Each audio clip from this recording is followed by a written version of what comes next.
कौच न जा गौर हरि न जा गौर हरि न जा गौर हरि न जा गौर हरि न जा गौर हरि न जा गौर हरि न जा गौर हरि न जा गौर हरि बाबा मोते ककारी न जा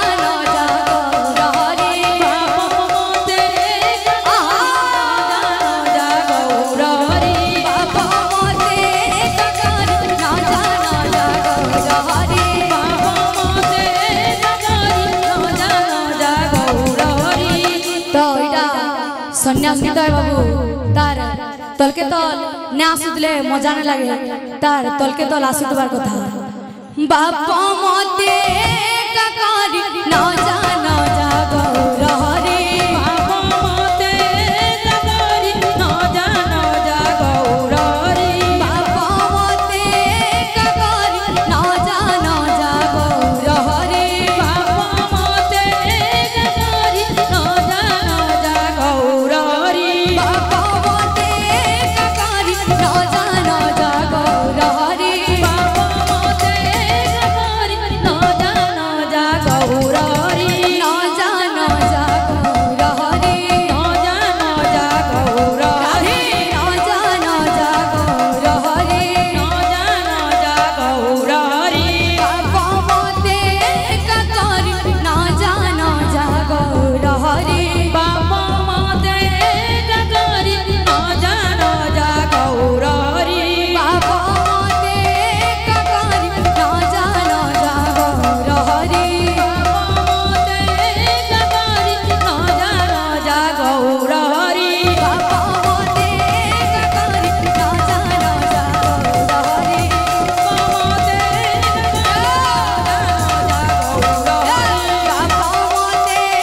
ककारी न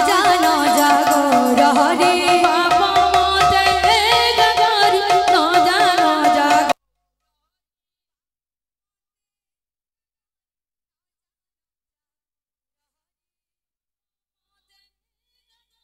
न जा गौर हरि न जा गौर हरि न जा गौर हरि न जा गौर हरि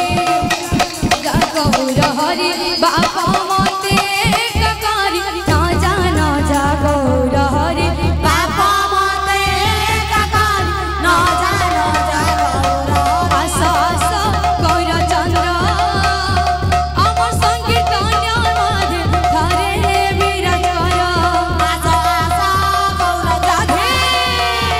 अमर संकीर्तन नाच धरे विराज आस आस गौर चंद्र अमर संकीर्तन माधे धरे विराज कर आस आस गौर चंद्र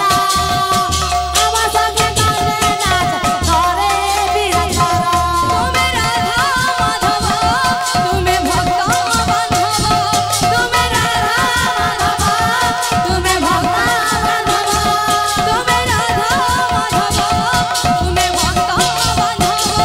तुम्हें राधा माधव तुम्हें भक्त बांधव आस आस गौर चंद्र अमर संकीर्तन माधे धरे विराज कर आस आस गौर चंद्र राधे अमर संकीर्तन तुम्हें विराज कर आस आस गौर चंद्र अमर संकीर्तन माधे धरे विराज कर आस आस गौर चंद्र अमर संकीर्तन माधे धरे विराज आस आस गौर चंद्र अमर संकीर्तन माधे धरे विराज कर आस आस गौर चंद्र अमर संकीर्तन माधे धरे विराज कर आस आस गौर चंद्र अमर संकीर्तन माधे धरे विराज कर आस आस गौर चंद्र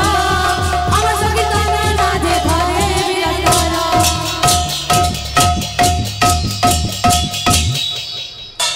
बोल वृंदावन बिहारी लाल की बोल राधा रानी की बोल भाई प्रेम से राधे श्याम।